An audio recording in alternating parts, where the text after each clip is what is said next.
नमस्कार, आदाब, सत श्री अकाल और सलाम अलैकुम। मैं हूं मोहम्मद अहमद काज़मी, लेकर आया हूं आपका पसंदीदा कार्यक्रम नजर दुनिया पर। इस कार्यक्रम में हम अंतर्राष्ट्रीय समाचारों को भारत के परिप्रेक्ष्य में देखते हैं और वो समाचार देते हैं जो अंतर्राष्ट्रीय मीडिया और जो मुख्य धारा का मीडिया है वो आप तक नहीं पहुंचाता।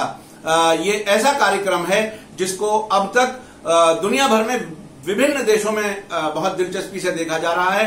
मैं इस सराहना के लिए आप सभी का धन्यवाद, शुक्रिया करता हूं।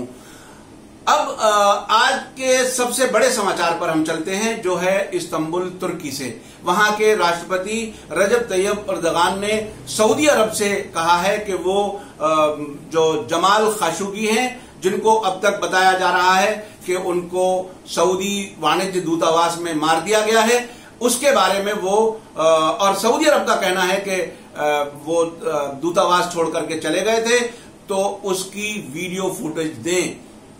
तैयब अर्दगान का कहना है कि बगैर किसी सबूत के बात नहीं मानी जा सकती। ये एक बड़ा समाचार है, इस पर हम चर्चा करेंगे कार्यक्रम के अंत में। दूसरा समाचार है पाकिस्तान से। लाहौर हाई कोर्ट में पूर्व प्रधानमंत्री नवाज शरीफ और उनके बाद बनने वाले प्रधानमंत्री खाकान अब्बासी को कल पेश होना पड़ा है। वो है 26/11/2008 में जो मुंबई में आतंकी हमला हुआ था। नवाज शरीफ ने पिछले साल इस बात को कबूल किया था, स्वीकार किया था, प्रधानमंत्री रहते हुए स्वीकार किया था कि इस हमले में पाकिस्तान में मौजूद तत्व शामिल थे, मुलव्विस थे।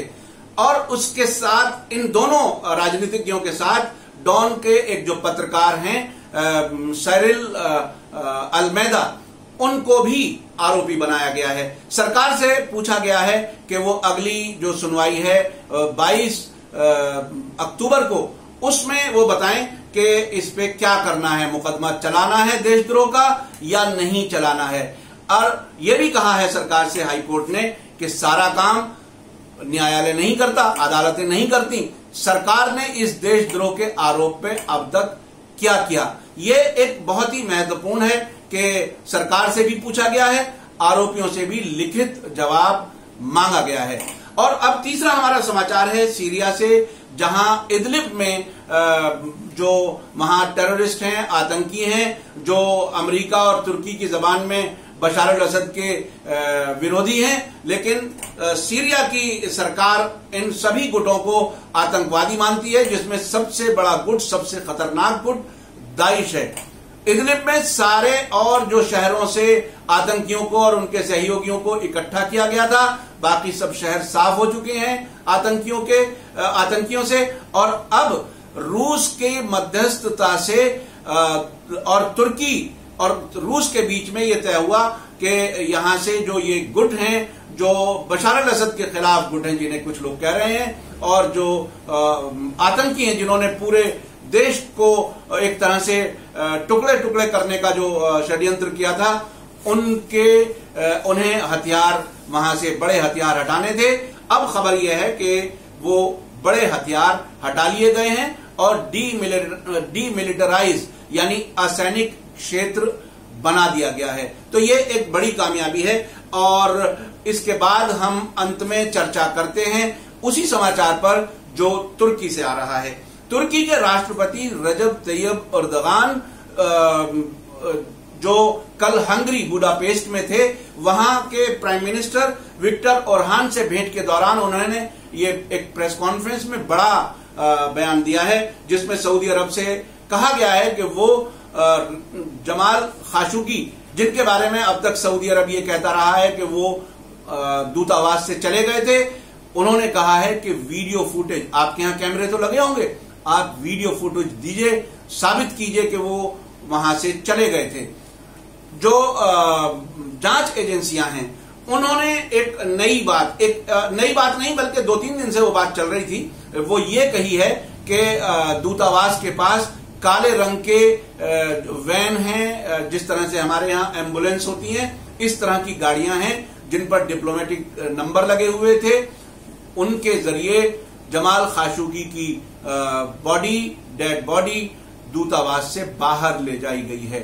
ये उनको शक है उस पर, इन्वेस्टिगेशन कर रहे हैं, जांच कर रहे हैं। और इसके साथ साथ टर्किश अरब मीडिया एसोसिएशन के हेड हैं तुरान किसलकी, उन्होंने एक बयान दिया है रविवार को। उसमें उन्होंने कहा है कि कुछ ऐसे समाचार हैं, अपुष्ट समाचार हैं, अनकन्फर्म्ड रिपोर्ट है कि जमाल खाशोगी की डेड बॉडी के टुकड़े टुकड़े किए गए दूतावास में और अलग अलग वाहनों में वहां से बाहर निकाले गए। तो ये एक बड़ा पेचीदा सूरत हाल बन रही है।